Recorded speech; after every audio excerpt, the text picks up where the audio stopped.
ඉන්දියාව සහ ශ්‍රී ලංකාව අතර සමාජ இந்தியாவுக்கும் இலங்கைக்கும் இடையில் சமூக பொருளாதார அபிவிருத்திக்காகவும் இருதரப்பு தொடர்புகளை வலுப்படுத்துவதற்கும் முன்னெடுக்கப்படும் வேலை திட்டத்திற்கான புரிந்துணர்வு ஒப்பந்தத்தை கைச்சாத்திடுதல்.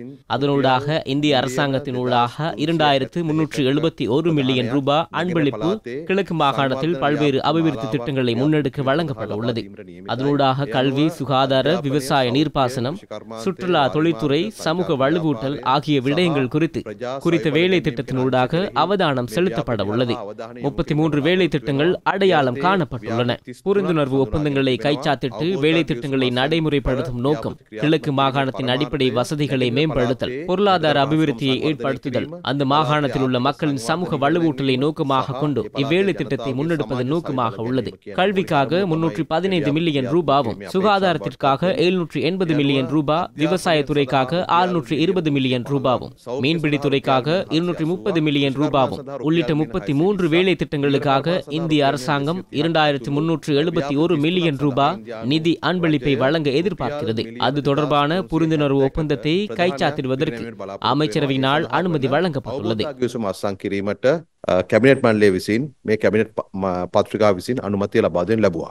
சீரற்ற காலநிலை காரணமாக பாதிக்கப்பட்ட விவசாய காணிகளுக்கு 1 ஏக்கருக்கு 1 லட்சம் ரூபாய் வழங்க யோசனை முன்வைக்கப்பட்டுள்ளது. அதனை விரைவில் நடைமுறைப்படுத்த அமைச்சரவை அனுமதி வழங்கியுள்ளது. පසුගිය කාලේ ලංකාවේ පැවති අයහපත් කාලගුණික තත්ත්වය නිසා கடந்த காலங்களில் நாட்டில் நிலவிய சீரற்ற காலநிலையால் பல மாவட்டங்களில் வீடுகள், வீதிகள், வயற்காணிகள், பயிர் செய்கை நிலங்கள் நீரில் மூழ்கியமை, வாவிகள், நீரோடைகள், வடிகான்கள் சேதமடைந்தமை காரணமாக மக்கள் பாரிய நெருக்கடிகளை எதிர்கொண்டனர். கமநல சேவை மத்திய நிலையத்தின் புள்ளி விபர தரவுகளுக்கு அமைய டிசம்பர் மாதம் 2ஆம் தேதி அளவில் 91,300 ஏக்கர் வயற்காணிகள் முழுமையாக பாதிக்கப்பட்டுள்ளன. 66,225 ஏக்கர் வயற்காணிகள் பகுதியளவில் சேதமடைந்துள்ளன. அதேபோன்று அந்த பிரதேசங்களில் சிறிய 173 நீர்ப்பாசன செயற்பாடுகள் முழுமையாகவும் 1148 நீர்ப்பாசன திட்டங்கள் பகுதி அளவிலும் சேதமடைந்துள்ளன. நுவரெலியா மாவட்டத்தில் மாத்திரம் 750 ஏக்கர் மரக்கறி செய்கை அழிவடைந்துள்ளது.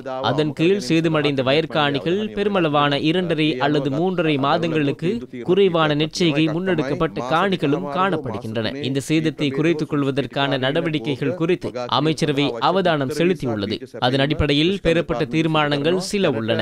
2.5 அல்லது 3 மாத நெற்செய்கைக்காக குறுகிய கால நெற்செய்கைக்கு தேவையான இன நெல் மற்றும் நாற்றுகளை வழங்குதல் விவசாய திணைக்களத்தினூடாக முன்னெடுக்கப்படுகிறது. காணப்படும் பயிர் செய்கை காப்புறுதி திட்டத்திற்கு அமைய நெற்செய்கைக்காக உயர்ந்தபட்சம் ஹெக்டேருக்கு 1 லட்சம் ரூபாய் நட்டையீடு தொகையும், சோளம், உருளைக்கிழங்கு, மிளகாய், பெரிய வெங்காயம், சோயா, போஞ்சி ஆகிய பயிர்களுக்காக உயர்ந்தபட்சம் ஹெக்டேருக்கு 1 லட்சம் ரூபாய் நட்டையீடு தொகையும் வழங்க அமைச்சரவை அனுமதி கிடைத்துள்ளது. 2025ஆம் ஆண்டுக்கான விவசாய மற்றும் விவசாய சபைக்கு ஒதுக்கப்படும் ஒதுக்கீடுகளுக்கு அமைய நட்டையீட்டை வழங்கவும் அதற்கான அனுமதியையும் வழங்கவும் அமைச்சரவை அனுமதி அளித்துள்ளது.